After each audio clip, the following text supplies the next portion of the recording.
This is the Schnauzer Logic Radio Company. The Big Idea Podcast presents The Billionaire's Guide to Effective Storytelling and Other Good Advice, a brief primer. Part 2 of 3. In this episode, we'll take everything we learned in Part 1 and use it to assemble a complete story employing all the tools at our disposal, Ethos, Logos, and Pathos, and the trick. The entire guide is available as a PDF, ebook, and audiobook at linktree/tbg2est. That's linktr.ee/tbg2est. And you can reach me directly on LinkedIn, Robin Diane Goldstein, or by email, robingoldstein@gmail.com. Thanks for listening.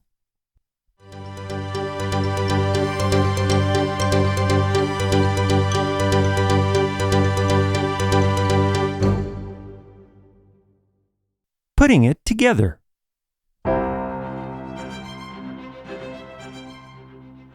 Bit by bit, putting it together. Piece by piece, the only way to make a work of art. Every moment makes a contribution, every little detail plays a part. Having just a vision's no solution, everything depends on execution. Putting it together, that's what counts. Sorry, Stephen. When I was a kid, a friend introduced me to The Complete Book of Pitfalls, A Victim's Guide to Repairs, Maintenance, and Repairing the Maintenance by Derek Williamson. It's long out of print, but my memory of this volume is that it was the funniest thing I'd ever read and full of advice that would serve me well into adulthood, including the profound observation that 90% of every job is preparing the surface. With respect to this guide, that description seems pretty accurate. I've told you my origin story and why I think I have some unique insights into storytelling. I've also shared what I learned at Apple in the shadow of one of the greatest storytellers in recent memory, and that Aristotle was bad at naming his books, but great at distilling the 3 tools of persuasion. And I've let you in on the trick, the secret of which you've sworn to protect until 100 years after my death, or National Donut Day 2024, whichever comes first. Plus, there was some truly bad poetry and a joke about a duck. And now it's time to put all the pieces together, and I'm stuck. Because telling a story isn't a one-size-fits-all proposition, certainly not across different products or companies, or even when talking about the same thing with different audiences. When it comes to telling your story, if you were to ask me, what's the right approach and best mixture of ethos, pathos, and logos, I would dip into my lawyer's bag of tricks and pull out a great big heaping handful of, it depends. Or more accurately, as I said to my favorite exec at the beginning of this journey, before I answer, I'd like to know what you want to accomplish. So while I'd love to give you a simple plug-and-play formula, I don't think one exists. Certainly not one that takes advantage of everything I think is important to telling a story that will have the maximum impact on your intended audience. But what I can do is help you home in on why you want to tell your story and what you hope to accomplish, and that means identifying who you'll be communicating with. Pro tip, it's never everybody. And understanding how they think and what motivates them and what biases they may have and what it will take to get their heads nodding from your very first word until your last. We'll do that by imagining your story as perceived through the eyes and ears and experiences of your intended audience, compliments of the trick. Then we'll fine-tune a combination of rhetorical appeals to expertise. Hey, Rocky, watch me pull a rabbit out of my hat. And logic. Nothing up my sleeve. And emotion. Presto! In order to craft a version of your story optimized for your specific audience. That was a reference to Rocky and Bullwinkle. Finally, we'll look at how to workshop the story you've created. Practice, practice, practice. And if necessary, continue to tweak it for the desired result. Lather, rinse, repeat, bit by bit, putting it together. Let's begin. Step 1 is to identify both your intended audience and what you want from them. In theory, this should be straightforward, but humans tend to conflate issues and goals that are only tangentially related into a big, messy, multivariate equation. Divorce lawyers know what I'm talking about. And it's not surprising. Life is complex, and most of us are juggling numerous and often competing interests, and that's especially true in business and doubly true in a startup environment. So when different goals appear to be related, because in the end they're all really important to the bottom line, it's easy to mix everything together. This is illustrated in a scene from The Big Lebowski where the dude notes, "This is a very complicated case, Maud. You know, a lot of ins, a lot of outs, a lot of what have yous. A lot of strands to keep in my head, man. A lot of strands in the old duder's head. Luckily, I'm adhering to a pretty strict drug regimen to keep my mind, limber." Fortunately, you can achieve the same degree of mental flexibility as the dude without the need for pharmaceutical enrichment by starting with the age-old question, what's the problem we're trying to solve? And with your answer, begin to narrow down both your audience and the problem you're asking that audience to help you solve.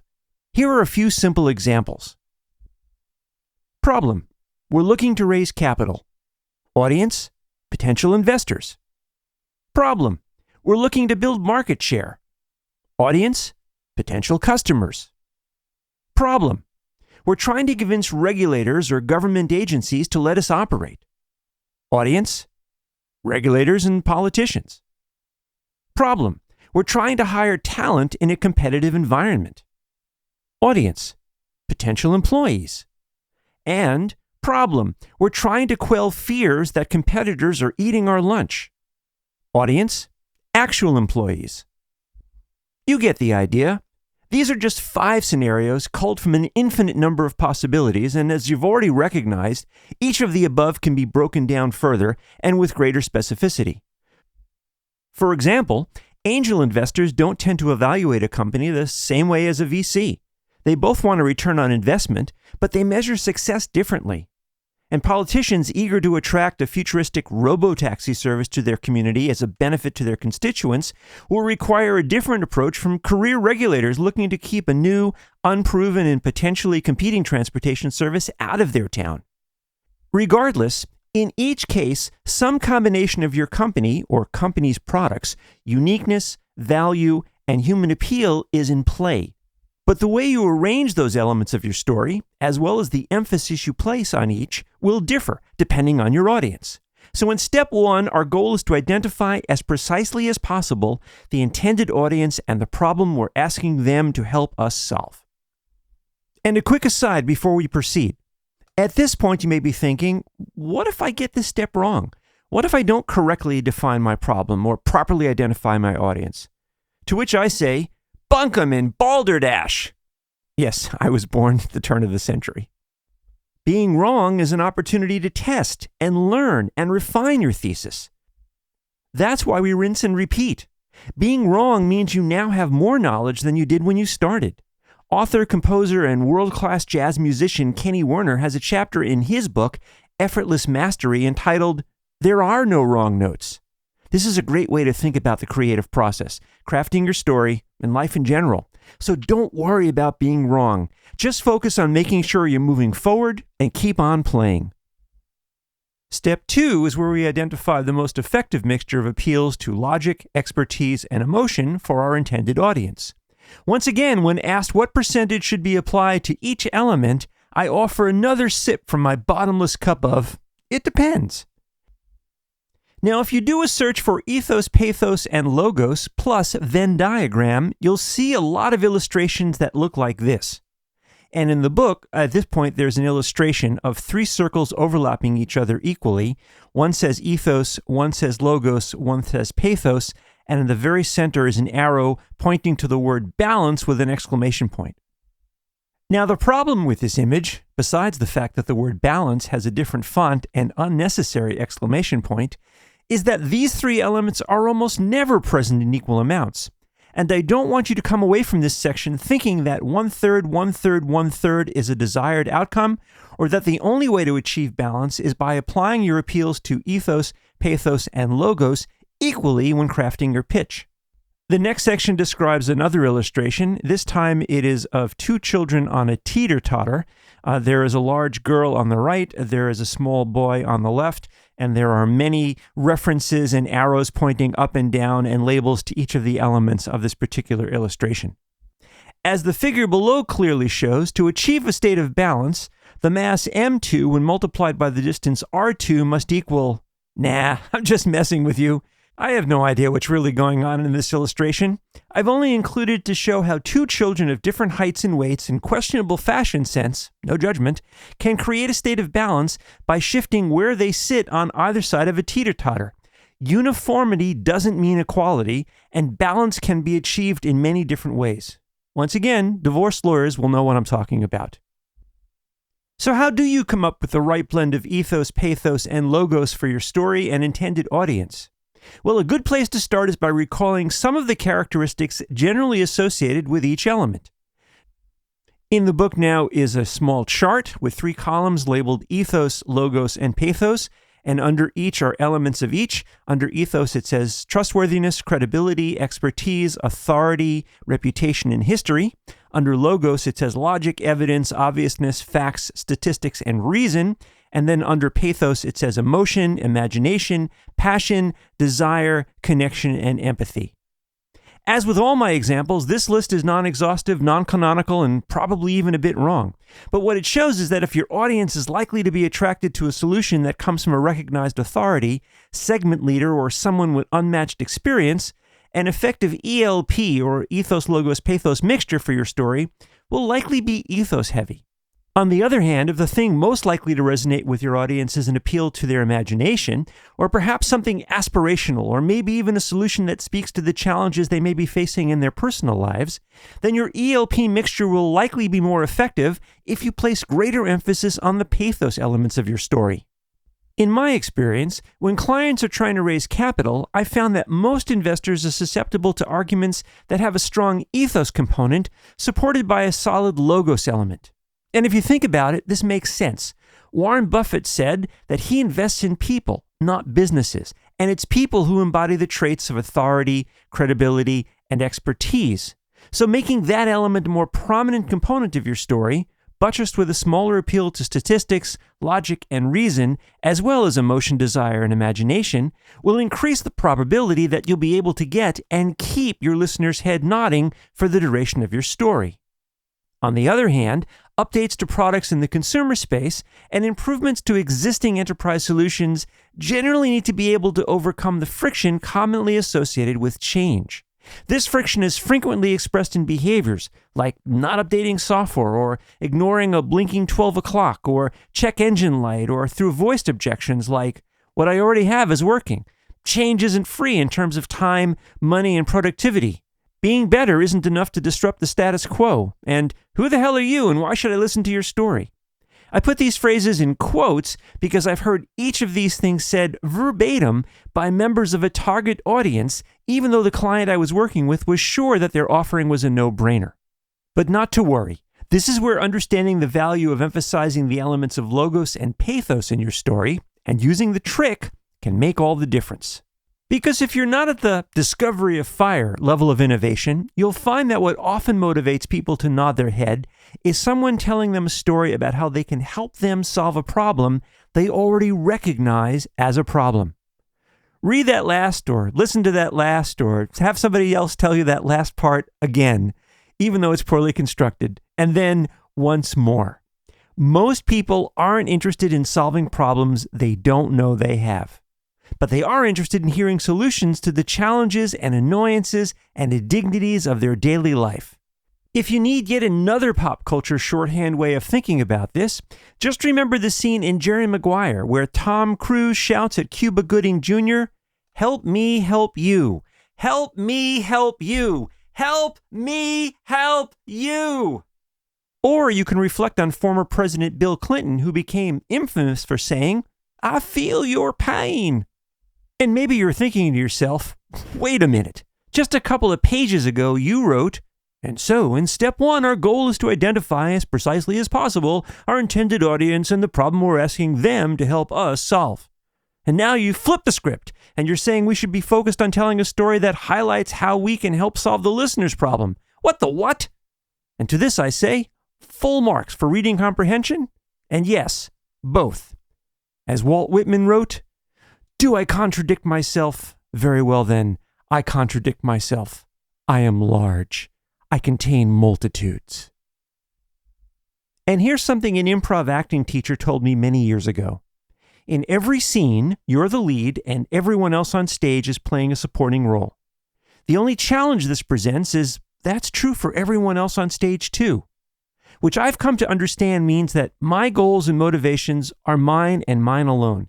But if I put myself into someone else's shoes, the same scene can look very different. For an interaction between two parties to be successful, each needs to understand and potentially negotiate the same scenario from the other's point of view. Notice, I'm not saying that you must fully embrace or even agree with your audience's perspective, but you do need to understand it. That's why listening is a highly underrated superpower, and unfortunately, the vast majority of people you'll meet will simply engage in some form of talking and waiting to talk. But we contain multitudes and know the trick and a duck joke. Yet another unplanned detour. Shortly after finishing the section above, I had coffee with some former students to talk about an elder care startup they're trying to get off the ground. As we talked through their potential pitch to investors and early adopters, they explained that there were multiple stakeholders involved in the deployment of their system, including the patient, one or more part-time home healthcare workers, family members, often located remotely, and various clinicians responsible for managing both acute and chronic conditions. A lot of strands to keep in the old duder's head. I asked how they were planning on making their pitch, given that payment would initially need to be out of pocket and not reimbursable by insurance, and they proceeded to describe a flow of value and utility that would require a room full of middle school English teachers to diagram. And as I reminded them of the importance of clearly identifying their audience, pro tip redux, it's still never everybody, so that they could develop a specific, relatable problem and ask, I recalled that same scene in Jerry Maguire and said, remember, Tom Cruise didn't say to Cuba Gooding Jr., help me help someone else who will help you. In many fields, including but not exclusively healthcare, you may have both direct and indirect beneficiaries of your product or service. And a trap that many would-be billionaires fall into is imputing value from one to the other by telling their story to an indirect beneficiary to persuade them to help someone else, which, at some point in the future, will help them as well. But if people aren't interested in solving problems they don't think they have, they certainly aren't interested in solving problems someone else may or may not have. I haven't come up with an easy solution to this, but I know that pretending that it isn't an issue is the fastest way to dilute the impact of your story. One possibility is an ELP mixture that focuses on ethos, expert and authority, and pathos, connection and empathy, and that places less emphasis on logos, obviousness. This may be a good way to start until you have real-world examples of imputed value that turn into direct benefit for your actual audience. Then you can update your story to increase the weight of your logos element, since you'll now have the kind of evidence that logos supports. Yes, this all adds a layer of messiness to a structure and process I really want to simplify for you. And while I don't know precisely what the right thing to do is in these situations, I'm certain that it's wrong to ignore this reality completely. Someone very smart, I'm not saying an exec, but I'm not saying an exec, once said to me, "Don't worry about it. The customer will figure it out." Breaking news. They didn't. And I suspect that if you go down that same route, not even Tom Cruise will be able to help you. We now return to our originally scheduled program, already in progress. Okay, that was a nice pit stop. Everyone got a chance to get out, stretch their legs, get some snacks. But where were we again? Oh yes, putting it together. So step one in crafting your story is to identify both your intended audience and what you're going to ask from them. Step two is to determine what kinds of appeals are most likely to be effective with this audience, using a mixture of the rhetorical tools broadly characterized as appeals to expertise, ethos, logic, logos, and emotion, pathos, and by taking advantage of the additional insights you'll gain by imagining the world of your audience in the future using the trick. And step three is to craft your story.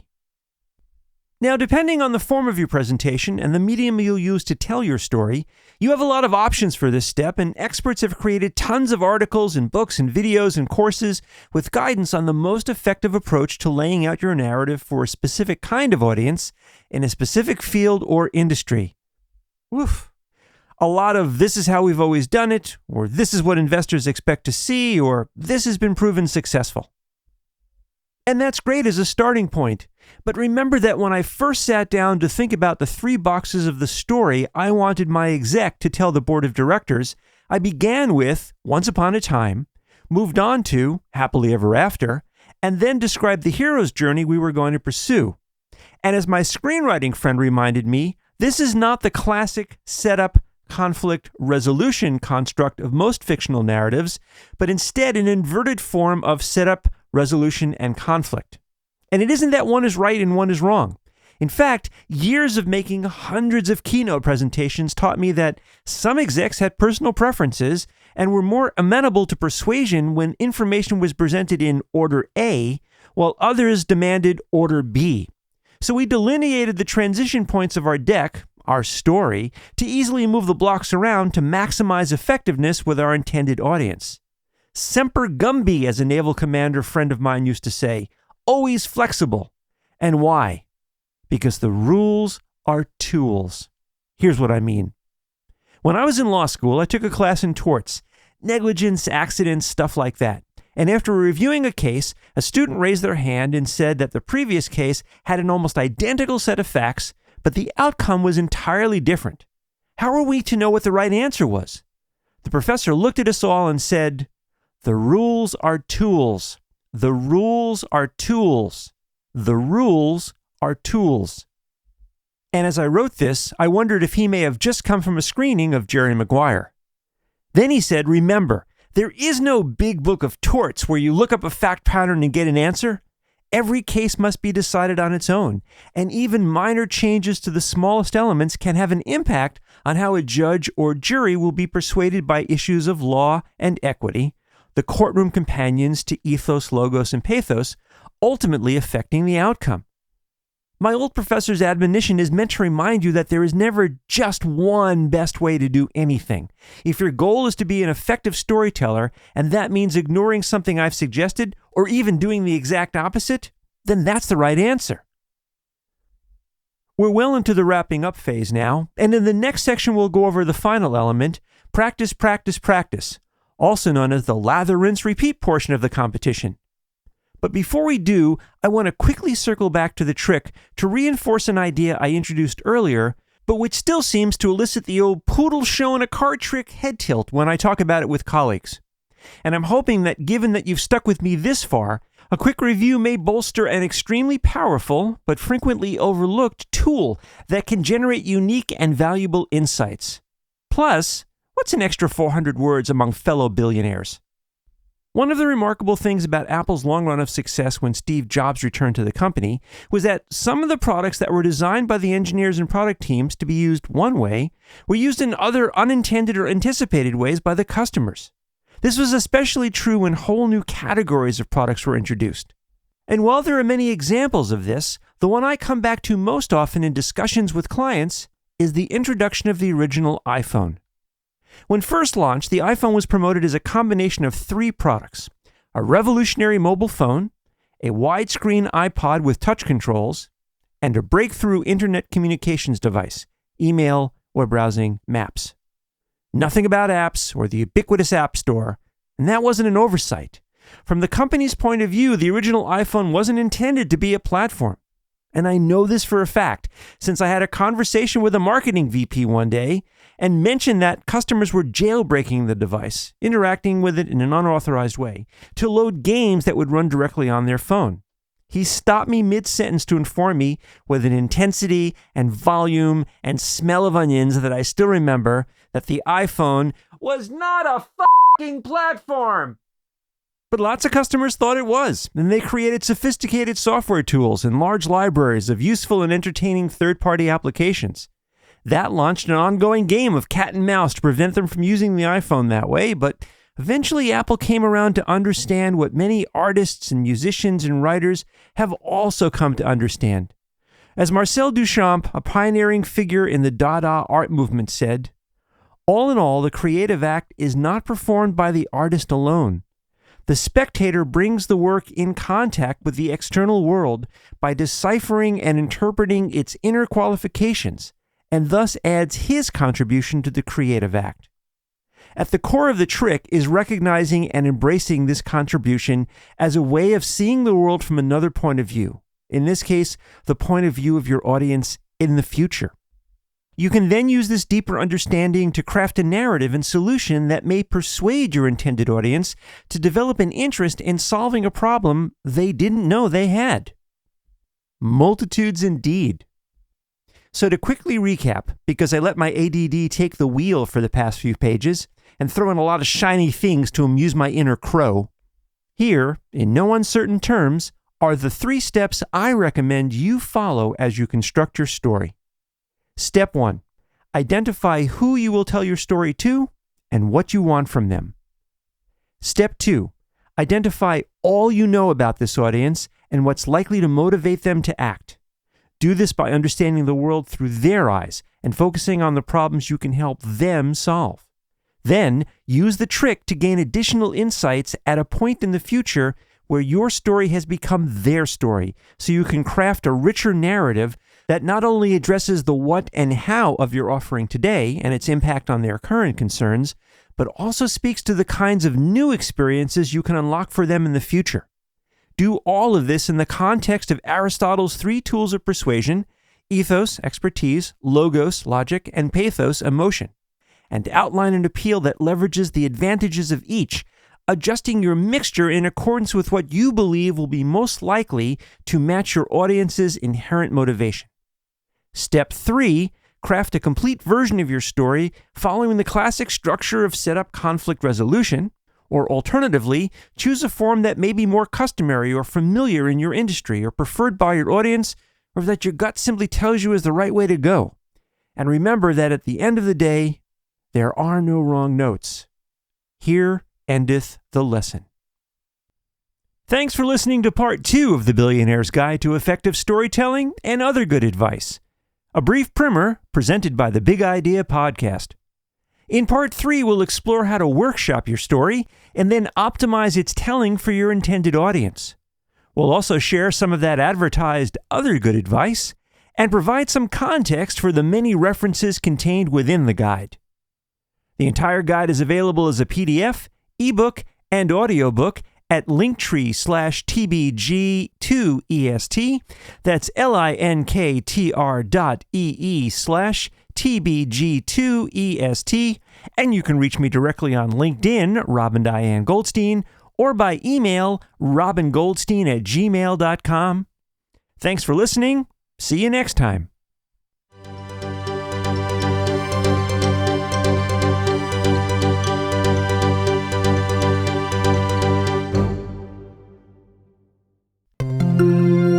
This is the Schnauzer Logic Radio Company.